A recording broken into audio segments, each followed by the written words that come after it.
घर बारी फुलावा जैसन सुकावर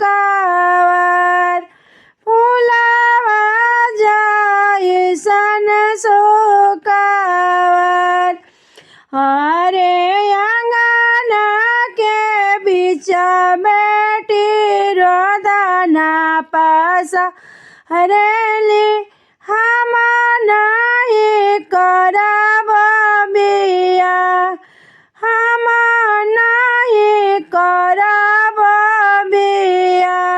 हाथे बियावा ससुर डोली बैठइहा लेके जइहा ससुराल लेके जइहा ससुराल पापा बिनु कैसे रहबो ए आमा तोहरे में बसेला परान तोहरे में बसेला परान सास ननदया मानिति गरी आइहा मोरा मुखे सहलो ना जाय सास ननदया मानिति गरी आइहा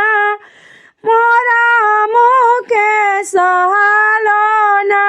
जाय गामाछा से लोर पोछा पापा हो कावन पापा जाना बेटी बनाऊ नादान गामाछा से लोर पोछा पापा हो अपन पापा जाना बेटी बनाऊ नादान अरे आचारा से लोर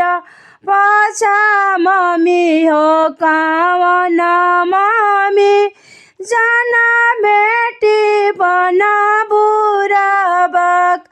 जाना बेटी बना बुराबक नहीं हर के लोग